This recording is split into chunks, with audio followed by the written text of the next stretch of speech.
Bem, meus caros, depois do sermão de Corpus Christi, fiquei de dar continuidade falando das origens apostólicas desse nosso rito romano tradicional, antigo e venerável. O evangelho desta missa faz referência à missa, a esta grande ceia da parábola de hoje.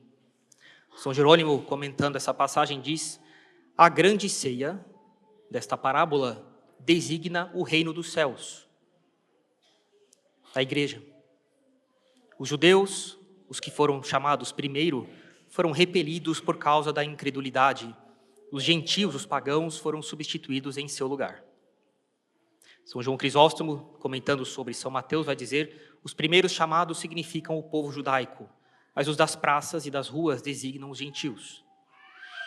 E Santo Agostinho dirá: os primeiros chamados que apresentaram desculpas devem ser entendidos como o povo judaico. Os segundos, porém, que foram congregados nas praças e caminhos, significam os pagãos e os gentios. O reino dos céus, a igreja, é comparado na parábola de hoje a uma ceia. E neste domingo, depois de Corpus Christi, essa parábola foi escolhida porque esta ceia é vista como uma metáfora para a Santa Missa que Jesus Cristo instituiu na igreja. Santa Missa, onde nos alimentamos da carne do Cordeiro sacrificado, o corpo de Jesus Cristo. Santa Missa, no nosso rito romano tradicional, que remonta aos apóstolos São Pedro e São Paulo, e que foi sendo formado este rito pelos costumes legítimos dos gentios romanos que foram entrando na igreja. Gentios pagãos que foram entrando na igreja obrigados pela mesma pregação dos apóstolos, uma obrigação de consciência nascida do conhecimento da verdade, não pela violência da força. Está na parábola de hoje. Irado, o pai de família disse ao seu servo: sai sem demora pelas praças e pelas ruas da cidade e introduz aqui os pobres, os aleijados, os cegos e os coxos. Disse o servo: Senhor, está feito como ordenaste e ainda há lugar. O Senhor ordenou: sai pelos caminhos e atalhos e obriga todos a entrar, para que se encha a minha casa. Obrigação não pela violência, mas pela violência da verdade, pela ação poderosa da graça, pela pregação. E este nosso rito romano, transmitido de geração em geração, por isso chamado de rito romano tradicional, porque tradere em latim significa transmitir. Algo tradicional não é algo antigo, é algo transmitido desde a antiguidade. Mas é mais do que algo antigo.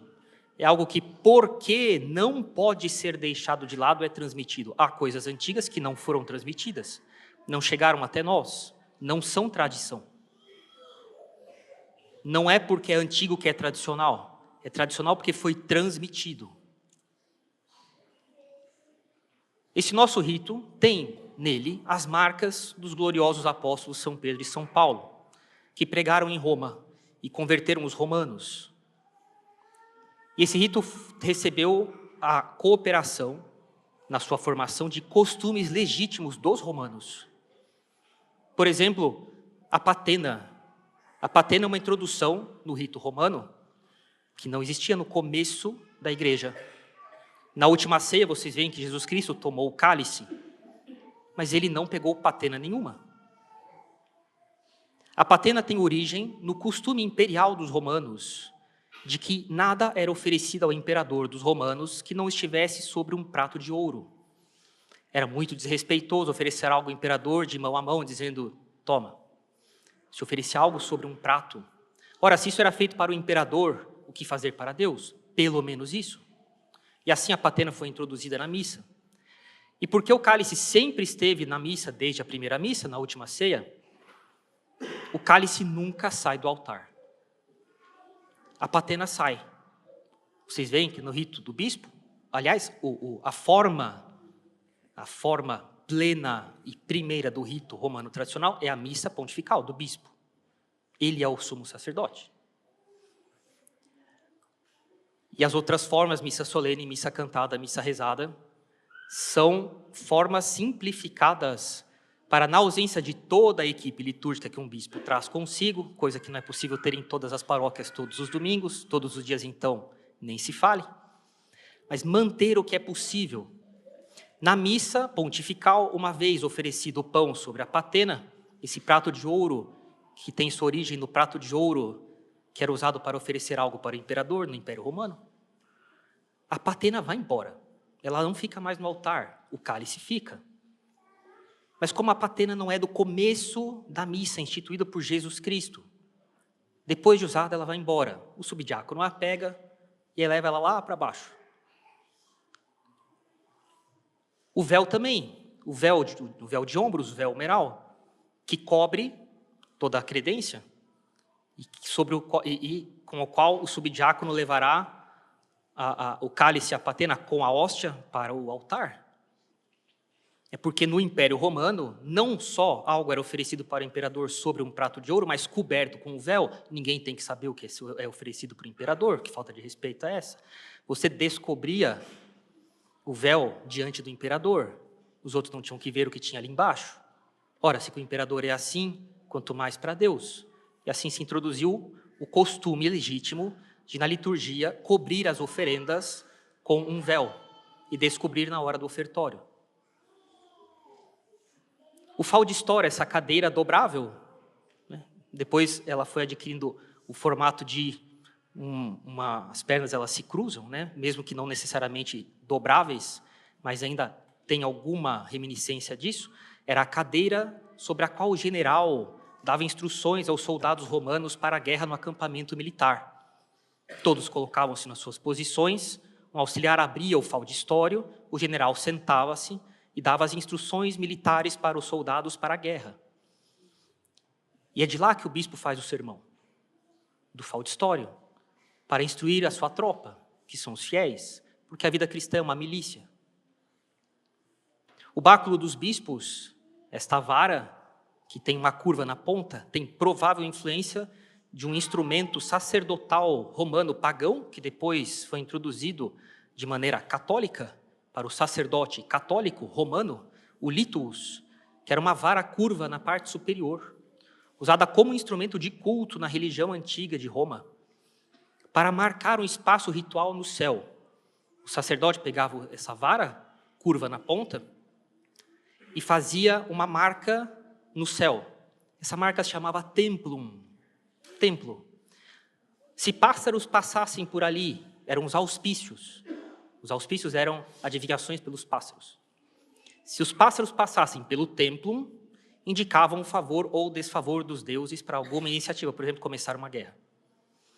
Bem, era um instrumento usado pelos romanos no culto pagão, foi catolicizado e usado pelos bispos hoje. A dalmática, usada pelo diácono e subdiácono, era uma veste do Império Romano, sobretudo o comum na Dalmácia. E por aí vai. Nosso rito tem uma colaboração legítima de costumes dos romanos, dos gentios. É realmente um rito romano. Como já falamos algumas vezes, o padre Faber fala que esse rito é a coisa mais bonita deste lado do céu. E o Papa Bento XVI escreveu que ele é um rito antigo e venerável, mas no sentido de que ele deve realmente ser estimado e acessível a todos. Iremos tratar de modo mais direto, e ao mesmo tempo suficientemente claro e completo, agora, não das marcas que os gentios convertidos ao catolicismo deram para o nosso rito, mas as marcas que os santos apóstolos deixaram nesse rito. O Papa Bento XVI, justamente no seu documento Summorum Pontificum, ele reconhece oficialmente o missal romano promulgado por São Pio V deve ser devidamente honrado pelo seu uso venerável e antigo. Quando ele ainda era cardeal, ele escreveu no seu livro O Espírito da Liturgia, assim, a liturgia romana, essa que nós rezamos aqui na capela todo dia, cresceu organicamente ao longo dos séculos, a partir das raízes apostólicas, preservando a substância da tradição recebida dos apóstolos Pedro e Paulo. Foram eles que formaram a Igreja Romana. Santo Irineu de Leão, que morreu no ano 202, portanto de grande antiguidade, formado diretamente pelos apóstolos, ele fala assim no seu livro Contra as Heresias. Mas porque seria muito longo enumerar as sucessões de bispos de todas as igrejas neste livro. Atenção, vejam que coisa interessante.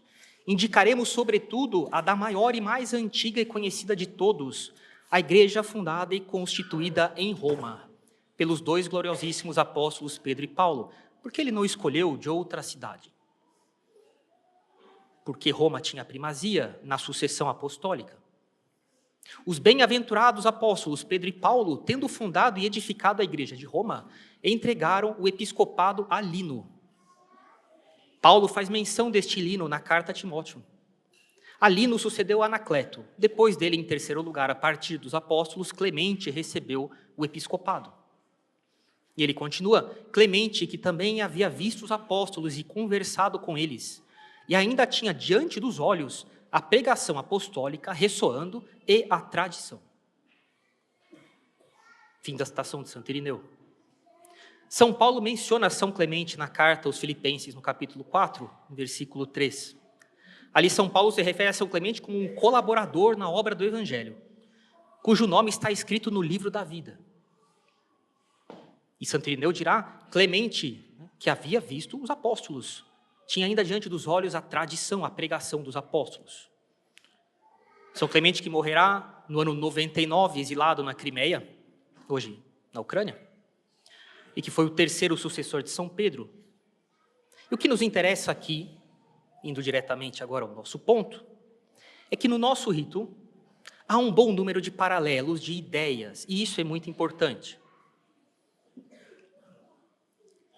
Ideias presentes no cânon do rito romano tradicional e, ao mesmo tempo, na Epístola de São Paulo aos Hebreus e na Epístola de São Clemente, que ele escreveu aos Coríntios por ocasião de uma revolta contra os padres do lugar. Mas o curioso é ver um paralelo de ideias entre esses três textos.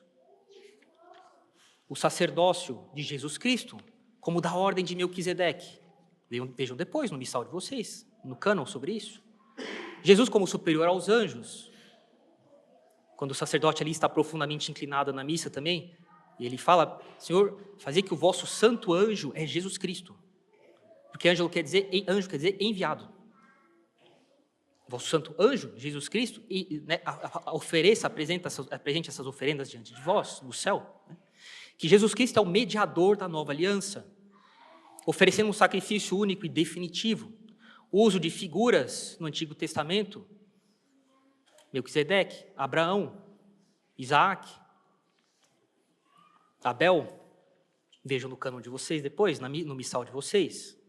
E existe um paralelo de ideias entre a Epístola de São Paulo aos Hebreus, que fala do sacrifício de Jesus Cristo como sacerdote, o cânon da missa romana, que é um sacrifício feito pelo sacerdote, e a Epístola de São Clemente aos Coríntios, que visava fazer com que eles tivessem uma justa noção do que era um sacerdote e, portanto, se submeter a ele sem revolta.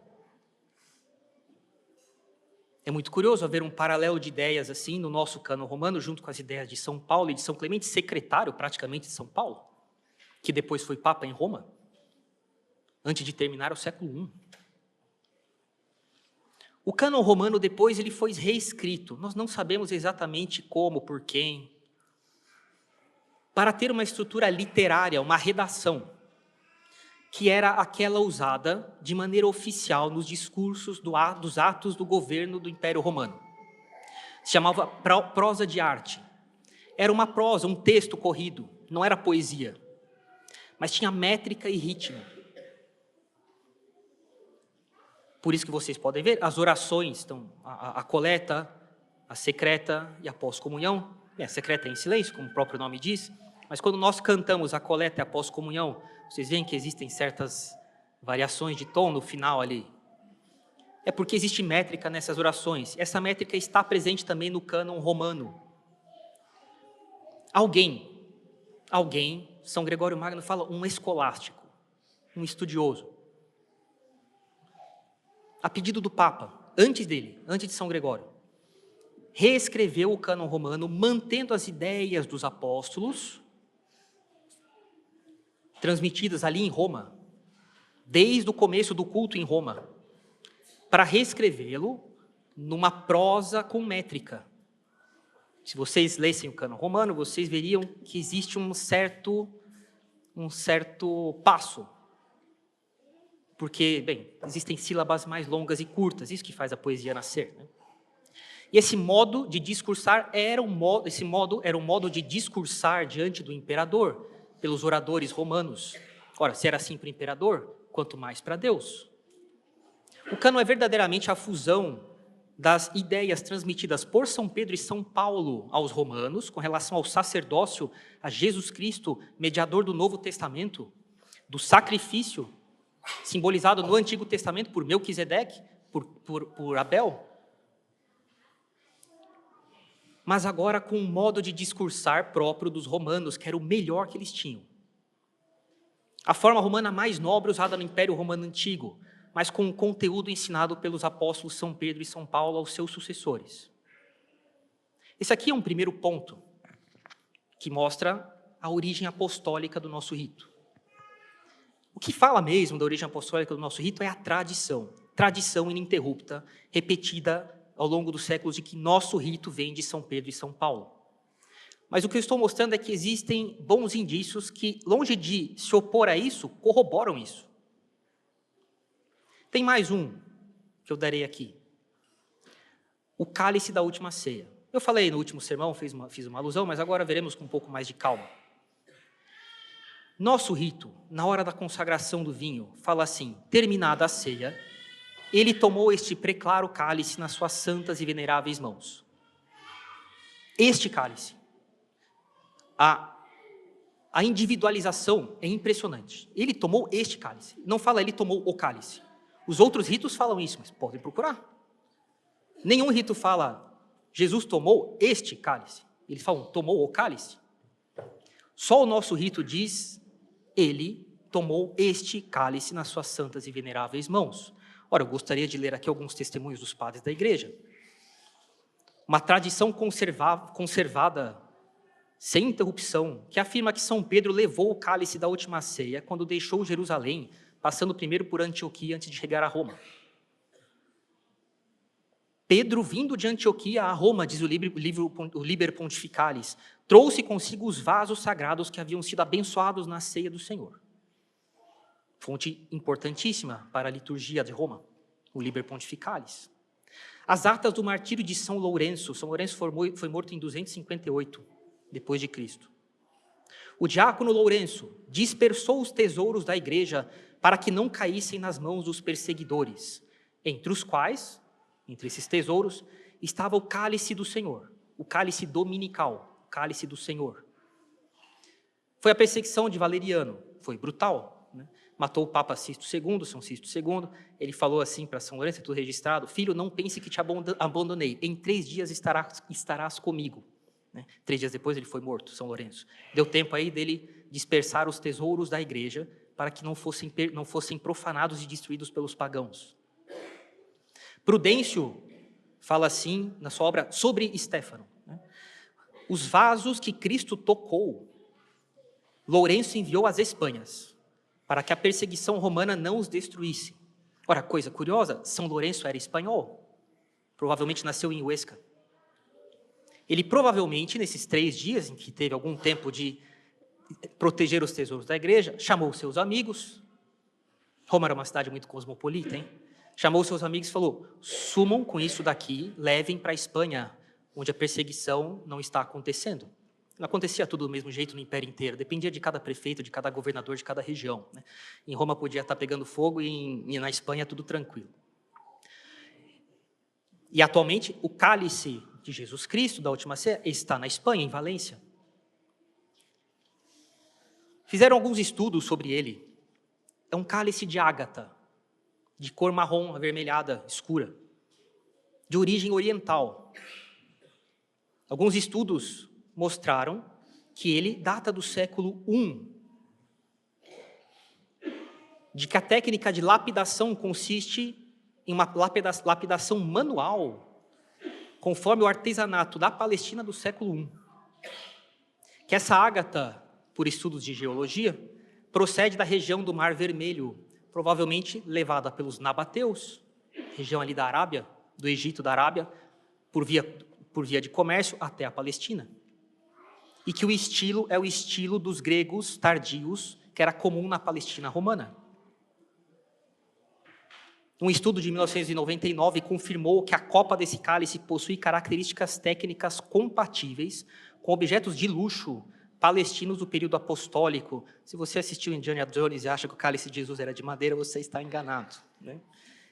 Não, ele não era da teologia da libertação. Era um cálice da nobreza, de luxo, né? Lógico, né? Que se trata de ágata natural, não tratada artificialmente, da origem da Arábia, com técnica manual, não industrial de polimento. Fizeram alguns estudos depois e concluíram que nesse cálice havia restos de vinho. Meus caros, nós temos um rito que era rezado pelo vigário de Cristo, vigário quer dizer aquele que está no lugar de Cristo, e que rezava este rito com este cálice que Cristo tomou nas suas santas e veneráveis mãos na última ceia. Por infelicidades da vida, esse cálice acabou indo embora de Roma, mas foi preservado, graças a Deus, para sua veneração na Catedral de Valência. Recomendo dar uma passada lá, eu já fiz isso. Né? De que nós temos um rito que data daquele que estava no lugar de Jesus Cristo, São Pedro. Apacenta as minhas ovelhas.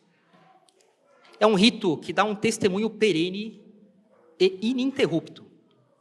O rito romano tradicional não é uma criação medieval, não é uma invenção posterior, mas é fruto de um desenvolvimento orgânico, tranquilo, natural, se assim se pode dizer, da liturgia apostólica romana, preservando fielmente os elementos essenciais transmitidos por São Pedro e São Paulo, enriquecidos com bons costumes legítimos dos romanos, mas nunca substancialmente alterados esses elementos apostólicos ao longo dos séculos.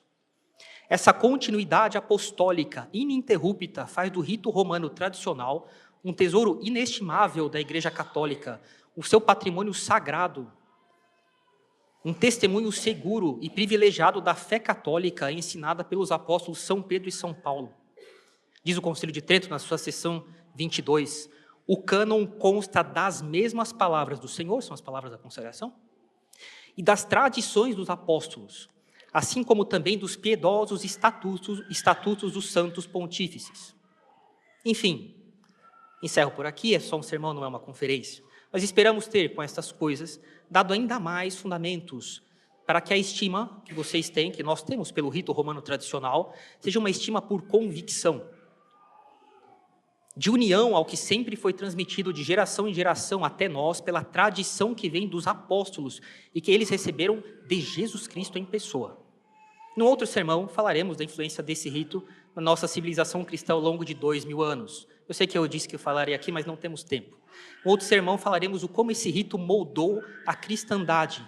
E ele deve ser, então, estimado, sobretudo que é o rito romano do chefe da igreja, datado de São Pedro, deve ser estimado de maneira superior aos outros ritos. Falaremos disso numa próxima vez. Mas que sirva para agora, né, com fundamento histórico.